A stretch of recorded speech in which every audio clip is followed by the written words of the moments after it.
My father looked me in the eye at my brother's rehearsal dinner and said, "You've spent 10 years chasing a badge instead of building something real. Tonight isn't about you, so please try not to make it weird." He said it quietly, the way people say things they've rehearsed. My mother was 2 seats down, adjusting her pearl earring. My brother's fiancée, a woman named Sutton who laughed at everything my father said, was clapping because someone had made a toast. Nobody reacted. Maybe nobody heard. Or maybe they heard and decided, the way they always decided, that I wasn't worth the interruption. I was 31 years old. I had a federal badge and a decade of case files that would make most people lose sleep. And I was sitting at a rehearsal dinner in Scottsdale, Arizona, in a dress my mother had picked out for me, being told, again, that I had nothing to show for my life. I picked up my water glass and I smiled. That was what I did. That was what I had always done. Let me back up. I grew up in a family that measured worth and visibility. My father built Callaway Financial Group from what he always called nothing, though the nothing included a loan from my grandfather and a client list inherited through my uncle, details that never made it into the origin story he told at dinner parties. By the time I was in high school, we had a house in Paradise Valley, with a pool that nobody used and a housekeeper named Rosa, who my mother called part of the family, but never once asked about her kids. My brother was 3 years older and fit the mold perfectly. He was charming the way expensive furniture is charming. Polished, easy to admire, not made for actual use. He went into finance, joined my father's firm at 24, and was being celebrated this weekend for marrying into one of their largest client families. My father had given a speech at the engagement party that went on for 11 minutes. I timed it. My path looked different. I studied criminal justice at Arizona State, applied to the FBI at 22, got in at 23. I spent 2 years in the field office in Phoenix, then transferred to the Financial Crimes Unit in Washington, D.C. I had worked on wire fraud, securities manipulation, money laundering, the kind of white-collar cases that don't make headlines, but dismantle the machinery that lets powerful people stay powerful. My father was never impressed. Federal government, he used to say at Thanksgiving, the way someone might say retail. My mother would soften it. "We're proud of you, sweetheart. We just worry you're not building anything for yourself." My brother never said much of anything, which I used to interpret as neutrality and later understood was something else entirely. I had come home for the wedding, 3 days in Scottsdale. I had booked a room at the hotel because my childhood bedroom had been converted into a home gym. I told myself it was fine. I told myself a lot of things were fine. The rehearsal dinner was at a restaurant my father had rented out entirely. There were floral arrangements that probably cost more than my monthly rent. Sutton's family filled one side of the room. Old Phoenix money. The kind that owns the development companies that own the builders, that own the lots. My family filled the other side. I sat near the end between one of my brother's college friends and an aunt I hadn't seen in 6 years. That was when my father made his comment. Quiet, precise, designed to land without witnesses. I smiled and said nothing. I had learned early that responding only gave him more material. But something had shifted. I felt it the way you feel a change in pressure before a storm. Not dramatic, just present. A certainty that had been building for a long time finally settling into place.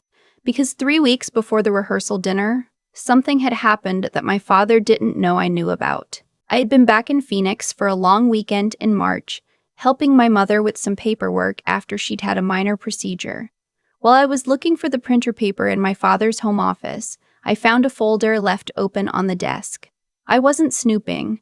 I was looking for paper, but the name on the top sheet stopped me. My name.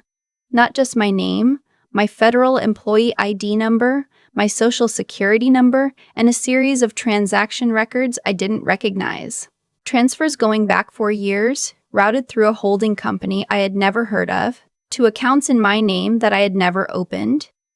I stood there for a long moment. Then I took out my phone and photographed every page in that folder. All 23 of them. I didn't say anything that weekend. I drove back to DC on Sunday and I spent the next 3 weeks being very careful and very quiet. Here's what I found. Once I started looking, my father had used my identity to establish 2 shell accounts through an offshore intermediary. Small amounts at first, under $10,000 each, structured deliberately to avoid automatic reporting thresholds. Classic smurfing, which I had written a training memo about 18 months earlier. The money moved through these accounts and back out, clean, into legitimate investment vehicles. It had been happening since I was 27, since the year I transferred to financial crimes. I don't know when I understood why he had chosen me specifically. Maybe I always knew. An FBI agent in the family isn't a liability. It's cover. Who would suspect that the daughter with the federal badge was the one with the accounts? And if it ever unraveled, who would be the obvious person to look at? Me. I had spent 4 years unknowingly providing my father with the perfect laundering infrastructure. My name, my credibility, my career. I could not go to my supervisor directly. Not until I was certain, not until I had enough to hand over cleanly. If I brought a half-formed accusation about my own father and it fell apart, the damage to my career would be permanent. So I spent those 3 weeks building the file the way I'd been trained to build files. Methodically. Without emotion. The way you handle a taste that has nothing to do with you, even when it has everything to do with you. By the time I flew to Scottsdale for the rehearsal dinner, I had a complete package: account records, transaction timelines, the identity verification documents my father had forged, and a connection to a broader pattern of client fund mismanagement at Callaway Financial. The 2 of our field offices had been quietly examining for unrelated reasons. I passed everything to my supervisor's supervisor, a deputy section chief named Patricia, who I trusted because she had once told me, early in my career, that the only thing that mattered was what you could prove. Patricia had told me to go to the wedding. She had told me to act normally. She had told me the process was already in motion. So I went to the rehearsal dinner. I sat in the beautiful restaurant. I listened to my father tell me I had nothing to show for my life. I smiled and drank my water, and I waited. The wedding was on a Saturday at a venue outside Scottsdale with a view of Camelback Mountain. White tents, string lights, a string quartet, 140 guests. Sutton looked genuinely happy, which I noticed because it was the detail that stayed with me afterward. She had not known. Whatever my brother knew or didn't know, she had not known. That mattered. My mother had seated me at a table near the back with 2 of Sutton's cousins and a colleague of my brother's who talked about commercial real estate for 40 minutes without once asking what I did. I listened. I watched. I kept my phone face down on my lap. The ceremony finished around 4. The cocktail hour started. My father was in the center of everything, the way he always was. Hand extended, head back, the laugh that meant he was performing. My mother was beside him in a pale blue dress, gracious and careful, the way she had always been carefully gracious about everything. My phone vibrated at 4:37 p.m. A text from a number I recognized. Proceeding as scheduled. Stay where you are. I set my glass down. At 5:03 p.m., 2 black SUVs came up the venue driveway. I watched from the terrace. They moved without urgency, which was almost more alarming than if they had rushed. The specific, unhurried pace of people who know exactly what they're doing and exactly where they're going. 4 people got out. 2 I didn't recognize. 1 I did. A senior agent from the Phoenix field office I had met twice at inter-office trainings.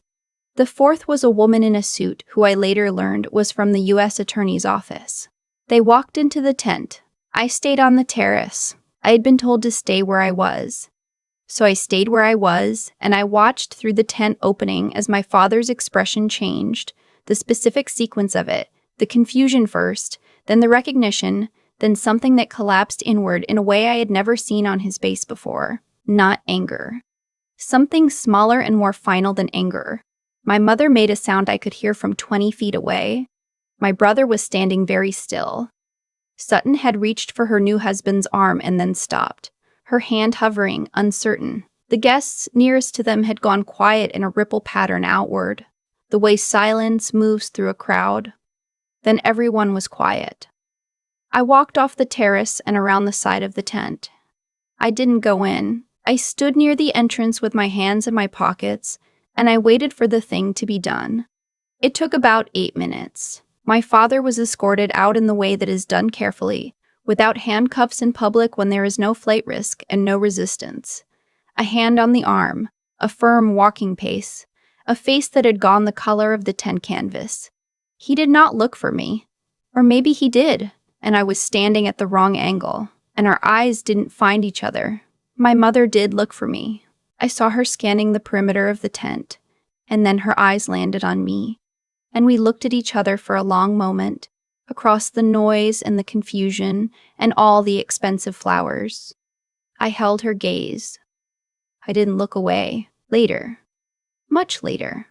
After the guests had been gently managed by the venue staff, after Sutton's mother had taken her away somewhere quiet, after my brother had stood alone on the lawn for a long time looking at nothing, my mother found me sitting on a bench near the parking area. She sat down next to me.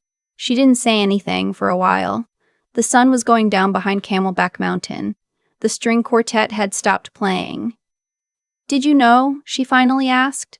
"Before this weekend?" "Yes," I said. She was quiet for another moment. How long? Long enough to make sure I had it right. She put her hands together in her lap. They were shaking very slightly. "You could have told me." "Would it have changed anything?" I asked, not as an accusation, an actual question. She didn't answer, which was its own kind of answer. Here is what I want to say about my mother. Because she is not a simple figure in this story, even though it would be easier if she was not part of it. The investigation was thorough on that point, and she was not part of it. What she was a woman who had spent 35 years choosing comfort over clarity, who had smoothed over every difficult thing until the difficult things became invisible to her. She was not guilty of what my father did. She was guilty of making herself small enough to fit inside a life that required her not to ask questions. I understood that. I didn't excuse it, but I understood it. The charges against my father included wire fraud, identity theft, my identity, specifically, money laundering, and securities fraud connected to the mismanagement of client funds that the Phoenix field office had been building their own case around. The two investigations were consolidated. By the time the federal complaint was filed, it covered 4 years of activity and 11 separate counts. My name was in the filing. My stolen identity was documented in detail. My father's attorney, in the early weeks, floated the suggestion that I had known that the FBI agent daughter was a participant, not a victim. Patricia's team had anticipated this. The paper trail was unambiguous, and the timeline of my discovery and reporting was documented down to the minute. The suggestion died in the first disclosure meeting. I took 2 weeks of leave after the wedding. I stayed in Phoenix longer than I planned, partly to handle logistics, partly because my mother needed help finding a lawyer who dealt with asset freezes, and partly because I didn't have the energy to drive to the airport yet. My brother called me on a Tuesday evening about 10 days after the wedding. He said he hadn't known about the accounts. He said he hadn't known about the client fund situation either. He said he understood if I didn't believe him. I told him I did believe him because the investigation had cleared him and because, actually, I did believe him. My brother was not capable of that kind of sustained deception. He was not capable of much sustained effort in any direction. We talked for about 20 minutes. It wasn't a breakthrough or a reconciliation. It was two people in their 30s acknowledging that the ground under them had shifted and that they would have to figure out what they were standing on now. Sutton filed for annulment 6 weeks after the wedding. I heard this from my mother, not from my brother. My father pled guilty 11 months later to 3 of the 11 counts as part of a negotiated agreement. He received a sentence of 42 months plus restitution. The client fund losses were significant. Some of those clients were people my father had known for decades. Some of them were elderly. Some of them lost retirement savings. The restitution figure was one of the details I kept returning to in quiet moments, not the number itself, but what it represented. All those people who had trusted the man at the center of those dinner parties, the man with the laugh that meant he was performing. I went back to DC. I went back to work. Here is what I didn't expect. The part after. The cases I worked the following year. The way the job looked different when I was doing it without the specific weight I had been carrying. I had not realized how much of my professional life had been quietly shaped by the fact of who my father was. The need to be beyond reproach, The extra mile I ran on every file, the particular care I took with documentation. I had told myself I was just thorough. I was thorough, but I was also building a wall, brick by brick, between myself and the thing I had sensed without being able to name. When the wall came down, I found out I was still a good agent. That part had not been constructed from fear. That part was real. A colleague asked me once, about a year after everything, whether I felt guilty about what happened to my brother's marriage. I thought about it honestly before I answered. I didn't take anything from him, I said. I just stopped protecting the thing that was already taking it. She nodded like that made sense. I think it did make sense. I think it was true.